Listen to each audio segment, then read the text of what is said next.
What is going on, guys? All in day 27, I believe. Making this video a little later in the day. Had some stuff I had to do, work, and yeah. Well, let's get into it. Let's go down and see what we saw today. So, if we start here, so we saw this 4-hour gap, a bullish 4-hour gap here. Both indexes ended up respecting this gap, and ES was still in this 4-hour gap here. ES was also in this daily gap. We did come down and sweep pretty significant lows, staying in this 4-hour gap.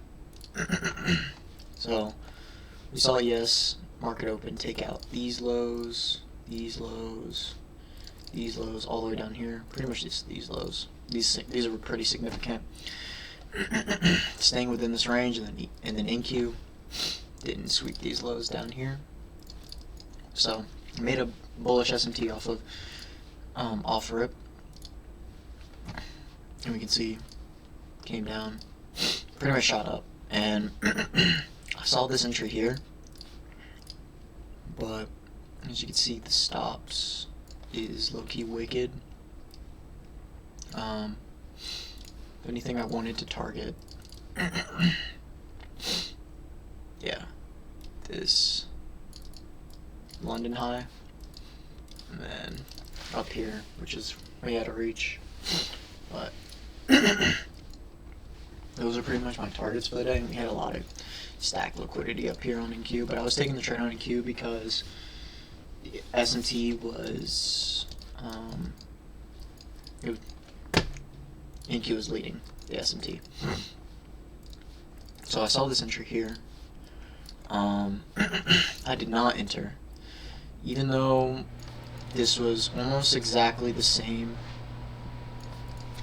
Actually, pretty much was exactly the same as yesterday, where price took out a significant draw in liquidity, staying within a 4-hour gap and retracing and coming up, even when it came down to the entry. It's almost the same entry, this big giant candle coming up near market open, and I hesitated to enter due to the fact of how big my stop loss was. And you know, I told myself I'll wait for retracement because this looks like yesterday. So I did not enter here, so I waited for retracement and got the retracement here, right? Coming into this equilibrium in the 5-minute and retracing this 5-minute gap. ES also respected 5-minute gap coming into equilibrium. See, there was some good entries here. I mean, there was this inverse, there was this break of structure. This was up here, but ES did break structure on the same candle. So would have been more of a discretionary entry, but this would have been the best entry right here for sure. And stops weren't as bad as before,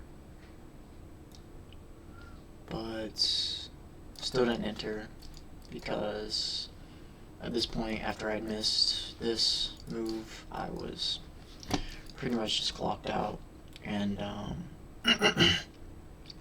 didn't really want to trade anymore, to be honest, and kind of sat here, just mocked it out and just let it run, and I was like, I'm just gonna get off. I'm not feeling it. You know, I came in today not even really wanting to trade. This is the result I got, but you know, definitely some good longs today. But yeah, we'll even let it play out here, so we can just see price did come up and hit my target, and yeah, I mean, it was pretty good longs today. Just too volatile for me. It's been real volatile during February, and I'm trying to de-risk as much as I can because I'm coming close to passing my account. You can look at yesterday's.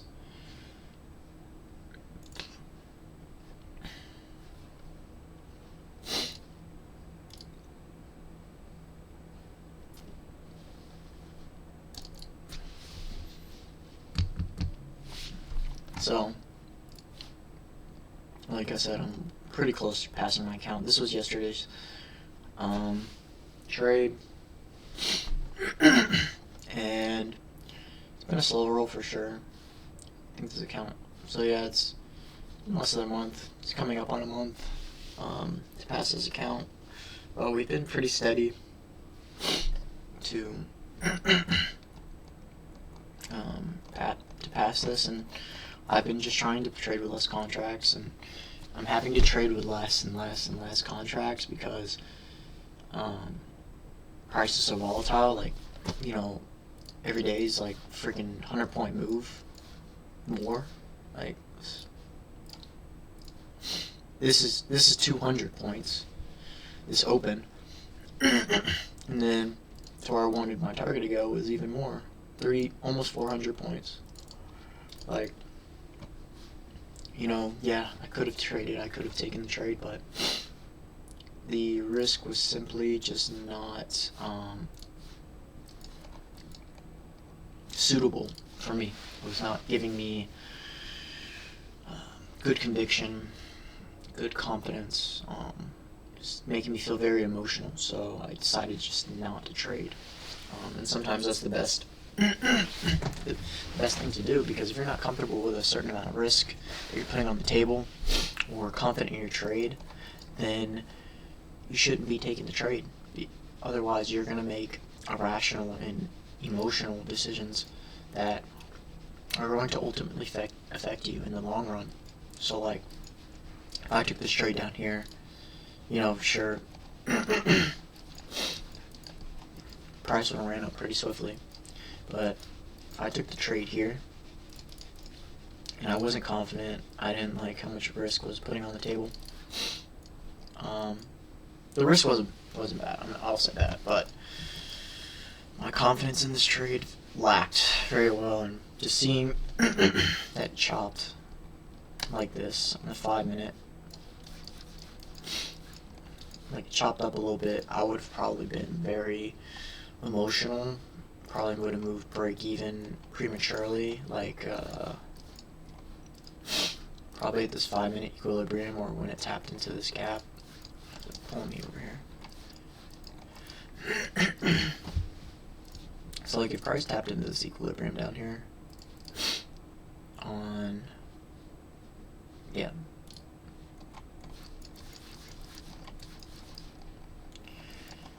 price tapped into this equilibrium, because I was just kind of doing the mock trade as I was as things were rolling. So when price came and hit this equilibrium here, I would have definitely went break even and closed half my position, and would end up getting stopped out when price eventually just ran all the way up. But yeah, just feeling a bit emotional. Definitely hesitated on the first setup. Definitely was feeling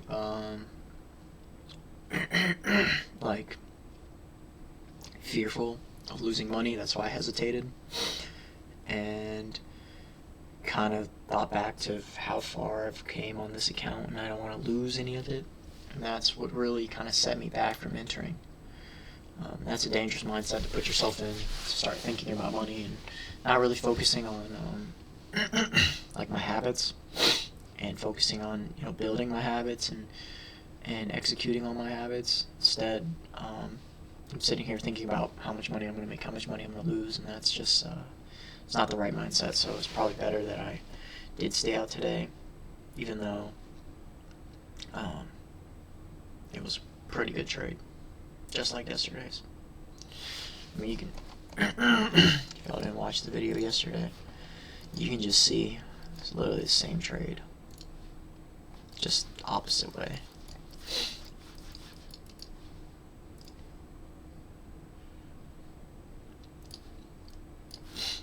This 4-hour gap here,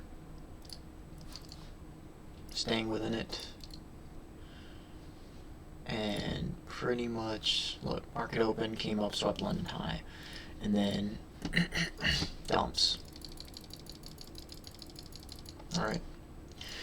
I mean, this shit happens like every Monday, Tuesday. It just does some Judas sweep like that, so, you know, we'll catch you next time, next week, doesn't matter. We still got Wednesday, Thursday, Friday ahead of us. I'm hoping to pass this account this week. No chances. Unless, you know, things go sideways. But I'm going to keep my head straight, keep doing what I'm doing, and just focus on building good habits and, you know, becoming the profitable version of myself. But yeah, it's going to be it for this one, guys. Definitely a good setup. But, you know, this is why 90% of this is psychology, because you could see good setup and you don't execute, or you enter late, or you overtrade, you know. Anything, there's so many different things that could go wrong because of psychology. And, yeah, just make sure y'all focus on you. The numbers don't validate the trader that you are, the person that you are. The only thing that validates that is the habits and the decisions, the actions you take, is what makes the person you are, and defines you as a trader. So, anyways, guys, y'all stay safe. I'll see you on the next one. Peace.